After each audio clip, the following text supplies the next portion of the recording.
नमस्कार, बहुत स्वागत है आप सभी का स्वराज एक्सप्रेस में। आपके साथ मैं हूं संयम जैन। बीजेपी के राष्ट्रीय अध्यक्ष चुनाव को लेकर छत्तीसगढ़ की राजनीति गर्मा गई है।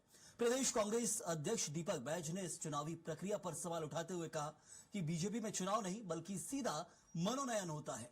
बैज ने दावा किया कि लोकतंत्र अगर कहीं है तो वह कांग्रेस में है, जहां चुनावी प्रक्रिया के तहत मल्लिकार्जुन खड़गे पार्टी अध्यक्ष बने थे। बीजेपी में इस चुनाव को लेकर उत्साह का माहौल है। मुख्यमंत्री विष्णुदेव साय समेत छत्तीसगढ़ के राष्ट्रीय परिषद सदस्य दिल्ली पहुंचे हैं। इस दौरान वरिष्ठ विधायक अजय चंद्राकर ने कहा कि पूरे छत्तीसगढ़ की ओर से नितिन नवीन को बधाई।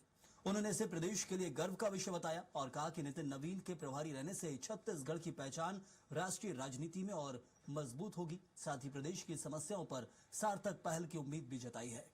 दीपक बैज ने चुनाव प्रक्रिया पर सवाल उठाते हुए कहा है कि बीजेपी में चुनाव नहीं बल्कि सीधा मनोनयन होता है। बैज ने दावा किया है कि लोकतंत्र अगर कहीं है तो वह कांग्रेस में है, जहां चुनाव प्रक्रिया के तहत मल्लिकार्जुन खड़गे पार्टी अध्यक्ष बने थे, तो वहीं बीजेपी में इस चुनाव को लेकर उत्साह का माहौल है। मुख्यमंत्री विष्णुदेव साय समेत छत्तीसगढ़ के राष्ट्रीय परिषद के सदस्य दिल्ली पहुंचे हैं। इस दौरान वरिष्ठ विधायक अजय चंद्राकर ने कहा है कि पूरे छत्तीसगढ़ की ओर से नितिन नवीन को बधाई। उन्होंने इसे प्रदेश के लिए गर्व का विषय बताया और कहा कि नितिन नवीन के प्रभारी रहने से छत्तीसगढ़ की पहचान राष्ट्रीय राजनीति में और मजबूत होगी। साथ ही प्रदेश की समस्याओं पर सार्थक पहल की उम्मीद भी जताई है। छत्तीसगढ़ की ओर से नितिन नवीन जी को बहुत बहुत बधाई। और छत्तीसगढ़ के लिए गर्व का विषय है कि वो हमारे प्रभारी रहे हैं और राष्ट्रीय अध्यक्ष बने हैं। तो निश्चित रूप से राष्ट्रीय राजनीति में छत्तीसगढ़ की एक प्रभावी भूमिका होगी और छत्तीसगढ़ की समस्याओं पर भी एक सार्थक पहल होगी। कितने लोगों को छत्तीसगढ़ की मैंने एक लाइन में कह दिया ना, छत्तीसगढ़ की प्रभावी भूमिका हो सकती है। हम निर्देश तो नहीं कर सकते ना कि इतने लोग हैं, लेकिन चूंकि छत्तीसगढ़ में सबकी कार्य क्षमता को जानते हैं तो छत्तीसगढ़ की प्रभावी भूमिका होगी, ऐसी स्वाभाविक अपेक्षा है। बढ़िया जी राम जी में किस बात से उनको असहमति? आप तो पत्रकार हैं, बिंदुवार बहस कर लेना किसमें उनको आपत्ति। यहाँ के भूपेश बघेल जी या रूरल डेवलपमेंट के मिनिस्टर रहे टीएस सिंहदेव जी या और भी जो उनके मिनिस्टर रहे हैं, बहस कर ले एक एक बिंदु में। सरकार से बहस नहीं कर सकते तो मेरे से कर ले, अधिनियम को हाथ में लेके बैठ जाएं और एक एक धारा में बहस कर लेते हैं। कहां पे उनको आपत्ति है बताएं, तो कम से कम एकेडमिकली तो बताएं कि यहाँ पे इस बात से आपत्ति है करके। भाई भारतीय जनता पार्टी में चुनाव हो कहां रहा है? जो चुनावी प्रक्रिया है वो तो मनोनयन है। भारतीय जनता पार्टी में लोकतंत्र है ही कहां? लोकतंत्र कांग्रेस में है। हमारे अध्यक्ष माननीय मल्लिकार्जुन खड़गे जी चुनाव लड़कर चुनाव जीतकर अध्यक्ष बने। 2 कैंडिडेट से राष्ट्रीय अध्यक्ष के लिए हम सब लोगों ने वोट किया है। क्या भारतीय जनता पार्टी में वोटिंग सिस्टम से अध्यक्ष बन रहे हैं क्या?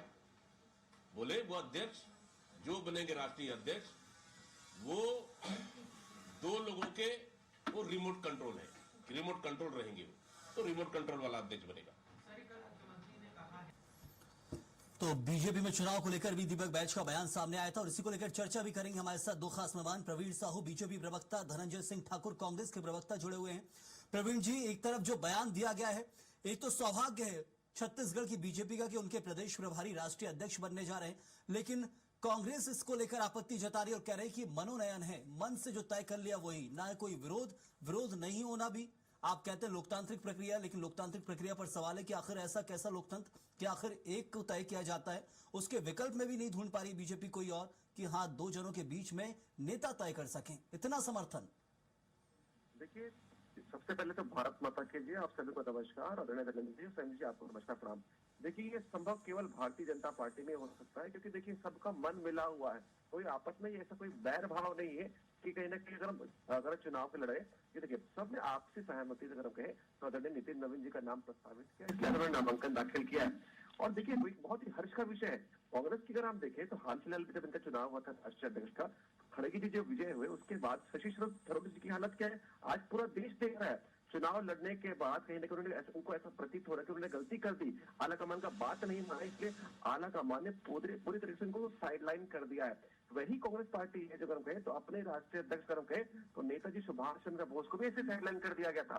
और ये जो लोकतंत्र की आप बात करते हैं तो भारत के सबसे पहले प्रधानमंत्री के रूप में जब अगर हम कहें प्रवीण जी, तो लेकिन कमेटी इसी ने- विरोधाभास को कांग्रेस लोकतांत्रिक बोलती है। कम से कम बात रखने की आजादी है, लड़ने की आजादी है।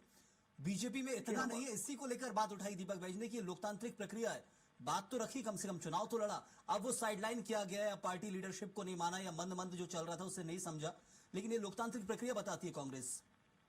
देखिए यही तो इनको कहीं ना कहीं समझ नहीं है ना। वही तो कह रहा हूँ कि भाई लोकतंत्र को मानने वाली पार्टी सबसे पहले ये बताए कि जब देश के प्रधानमंत्री का चयन हो रहा था, सबसे पहले प्रधानमंत्री का, तब सर्वसम्मति से अगर हम कहें तो सरदार वल्लभ भाई पटेल जी का कहीं ना कहीं चयन हो चुका था। उसके बावजूद बताइए कौन सी लोकतांत्रिक प्रक्रिया के माध्यम से अगर कहें तो पंडित जवाहरलाल नेहरू का चयन किया कांग्रेस पार्टी ने। तो निश्चित रूप से लोकतंत्र को ये मानते ही नहीं है। और लोकतंत्र को मानते तो बताइए 1975 में लोकतंत्र की हत्या करके आपने एमएलसी क्यों लगाई? अगर हम कहें तो आज हमारे पूरे सदस्यों ने एक मत होकर निश्चित रूप से नितिन नवीन जी को अगर चयन किया है, अगर नामांकन भरा है, तो कांग्रेस को किस बात की आपत्ति है?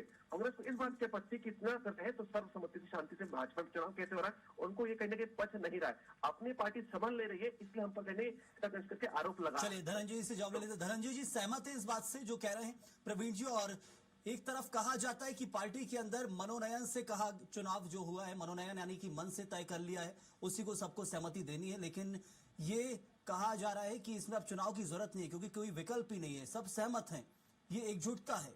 ये क्यों लोकतंत्र नहीं हो सकता? इस पर क्यों आपत्ति ली जाती है? देखिए यही तो मोदी का गुजरात मॉडल है जिससे इलेक्शन होता है, जिसमें किसी को नामांकन भरने का अधिकार नहीं है, किसी मतदाता को मत देने का अधिकार नहीं है। और अगर इसको भारतीय जनता पार्टी लोकतंत्र कह रही है तो इनको मुबारकबाद है। नितिन नवीन जी भारतीय जनता पार्टी के राष्ट्रीय अध्यक्ष बने, हमारी शुभकामनाएं हैं। और ये तो देश देख रहे हैं कि किस प्रकार से जो मोदी जी हैं वो तानाशाही चला रहे हैं, किस प्रकार से लोकतंत्र की हत्या किया जा रहा है। जब भारतीय जनता पार्टी में लोकतंत्र नहीं है तो देश में लोकतंत्र तो खतरे में है ही, वो तो सब देख रहे हैं। और ये कह रहे थे कि नेहरू जी और सुभाष चंद्र बोस जी की बात कर रहे थे, तो मैं इनसे पूछना चाहता हूँ, जब दोनों के बीच में इलेक्शन हुआ तो क्या नरेंद्र मोदी चुनाव अधिकारी बनकर गए थे? वोट गिनती किए थे क्या? कुछ भी बात करने से पहले अपने गिरेबान में झांक ले। वहाँ पे मोदी गुजरात मॉडल से भाजपा में इलेक्शन हो रहा है, जहाँ किसी को मत देने का अधिकार नहीं है, किसी को नामांकन करने का अधिकार नहीं है, और भाजपा का डर दिख रहा है। चलिए तो विचारों का विरोधाभास नजर आ रहा है। मैं आप दोनों के पास लौटता हूँ। दीपक बैज का क्या कुछ कहना है वो पहले हम दर्शकों को सुना देते हैं। भाई भारतीय जनता पार्टी में चुनाव हो कहाँ रहा है? जो चुनावी प्रक्रिया है वो तो मनोनयन है। भारतीय जनता पार्टी में लोकतंत्र है ही कहाँ? लोकतंत्र कांग्रेस में है। हमारे अध्यक्ष माननीय मल्लिकार्जुन खड़गे जी चुनाव लड़कर चुनाव जीतकर अध्यक्ष बने। 2 कैंडिडेट से राष्ट्रीय अध्यक्ष के लिए हम सब लोगों ने वोट किया है।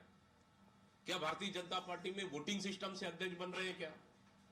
बोले वो अध्यक्ष जो बनेंगे राष्ट्रीय अध्यक्ष वो 2 लोगों के वो रिमोट कंट्रोल है, रिमोट कंट्रोल रहेंगे वो, तो रिमोट कंट्रोल वाला अध्यक्ष बनेगा।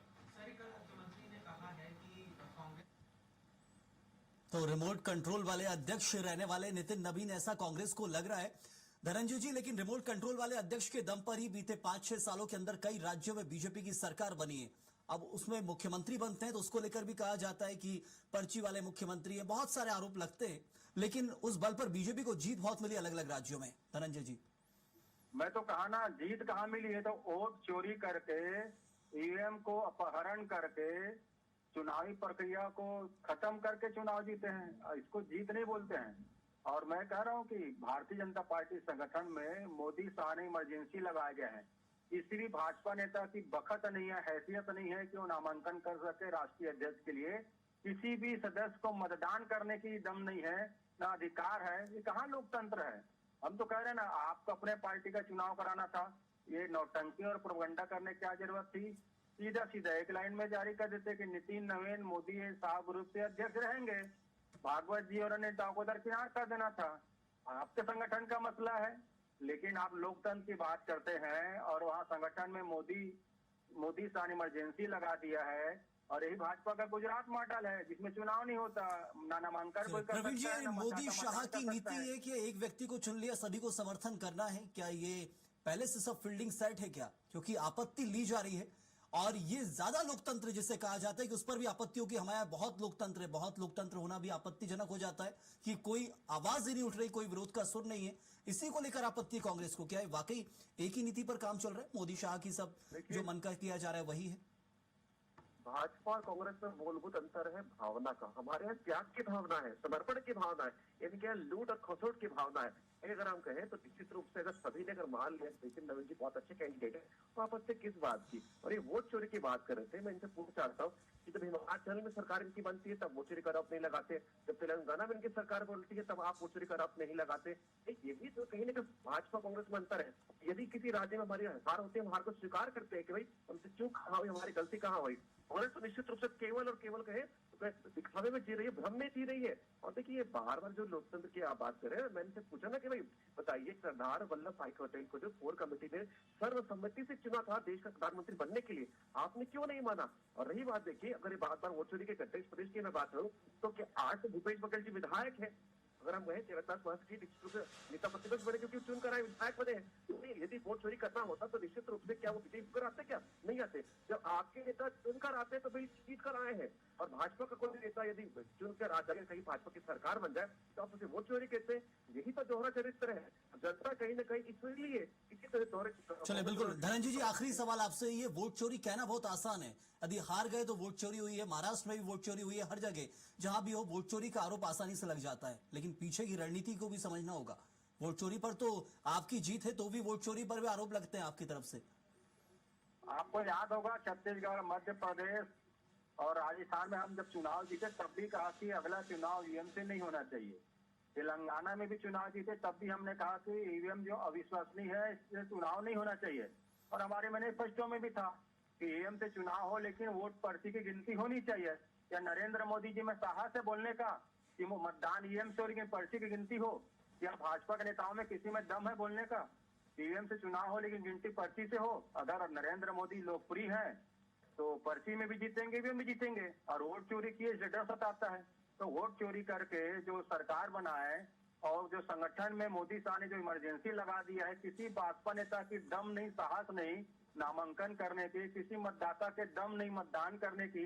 कैसा लोकतंत्र है? तो चलिए एक तरफ अब ईवीएम पर भी सवाल उठेंगे, बहुत आगे तक बात जाएगी, लेकिन ईवीएम को लेकर सुप्रीम कोर्ट के भी कई बयान आए कि ईवीएम बिल्कुल भी संदेहास्पद नहीं है। बार बार सुप्रीम कोर्ट के भी वर्डिक्ट सामने आए हैं। लेकिन फिलहाल अब लोकसभा के अध्यक्ष का चुनाव नहीं, लेकिन राष्ट्रीय अध्यक्ष का चुनाव है, तो ऐसे में राष्ट्रीय अध्यक्ष का जो रिपोर्ट कार्ड होता है वो यही होता है कि कितने राज्यों में सरकारें बनती है, कैसे जो अपनी पार्टी है उसको एक साथ लेकर चलते। आने वाले वक्त में पता चल जाएगा। बहुत शुक्रिया आप दोनों का हमारे साथ जुड़ने के लिए। लेकिन राष्ट्रीय अध्यक्ष अब बीजेपी के नए बन रहे हैं नितिन नवीन, और छत्तीसगढ़ को बहुत पसंद है क्योंकि छत्तीसगढ़ बीजेपी के प्रदेश प्रभारी लंबे समय तक रहे, कई सालों तक रहे। और अब छत्तीसगढ़ बीजेपी को ये लग रहा है कि आने वाले समय में छत्तीसगढ़ को बीजेपी जो विंग है पूरी की पूरी वो राष्ट्रीय अध्यक्ष की नजरों में रहेगी और बढ़ावा मिलेगा, और छत्तीसगढ़ प्राथमिकता रहेगी नितिन नवीन के लिए।